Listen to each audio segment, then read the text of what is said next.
நண்பர்களே அனைவருக்கும் இனிய காலை வணக்கம். தங்கம் விலை பார்த்திங்கன்னா தொடர்ந்து எவ்வளோதான் அதிகரித்தாலும் நகைப்பிரியர்கள்லாம் தொடர்ந்து வாங்கிட்டே தான் இருக்காங்க. என்ன காரணம் அப்படின்னு கேட்டிங்கன்னா, இப்போ அதிகரிச்சுட்டு இருக்க தங்கம் விலை உச்சத்தை அடைஞ்சிருச்சுன்னா அவங்களாலே வாங்க முடியாதுங்கிற ஒரு பயத்தினால டெய்லியுமே தங்கம் அதிகரிக்கிறனாலையும் தங்கம் எவ்வளோதான் அதிகரித்தாலும் தொடர்ந்து வாங்கிட்டே தான் இருக்காங்க. இந்நிலையில் இன்னைக்கு வியாழக்கிழமை காலையில் தங்கம் விலை பார்த்திங்கன்னா மறுபடியும் அதிகரிக்க ஆரம்பிச்சிருச்சு நண்பர்களே.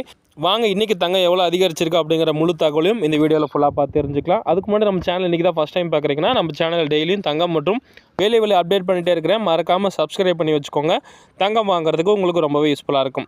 வாங்க நண்பர்களே, முதல்ல 22 கேரட் ஆபரண தங்கம் எவ்வளோ அதிகரிச்சிருக்கு அப்படிங்கிறத பார்க்கலாம்.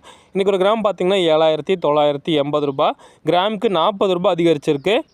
சவரன் 63,840 ரூபா, சவரனுக்கு 320 ரூபாய் இன்றைக்கி அதிகரிச்சிருக்கு நண்பர்களே. வாங்க அடுத்து 24 கேரட்டான சுத்த தங்கம் எவ்வளோ அதிகரிச்சிருக்கு அப்படிங்கிறத பார்க்கலாம். இன்றைக்கி ஒரு கிராம் பார்த்திங்கன்னா 8,705 ரூபா, கிராமுக்கு 38 ரூபா அதிகரிச்சிருக்கு. சவரன் 69,640 ரூபா, சவரனுக்கு 304 ரூபா அதிகரிச்சிருக்கு நண்பர்களே.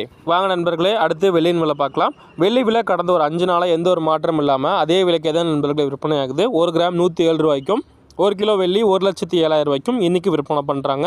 இதுதான் இன்றைக்கி தங்கம் மற்றும் வெள்ளியின் விலை நிலவரம். இந்த கடுமையான விலை அதிகரிப்பை பற்றி நீங்கள் என்ன நினைக்கிறீங்க அப்படிங்கிறத கமெண்ட் பாக்ஸில் கமெண்ட் பண்ணுங்கள், நான் தெரிஞ்சுக்கிறேன். மீண்டும் அடுத்த பதிவில் உங்களை சந்திக்கிறேன். நன்றி நண்பர்களே. இந்த வீடியோ பயனுள்ளதாக இருந்தால் நீங்கள் செய்ய வேண்டியதெல்லாம் இந்த வீடியோக்கு ஒரே ஒரு லைக் மட்டும் பண்ணிடுங்க. நான் உங்கள்கிட்ட இருந்து எதிர்பார்க்குறது அது மட்டும்தான். நன்றி நண்பர்களே. மீண்டும் அடுத்த பதிவில் உங்களை சந்திக்கிறேன்.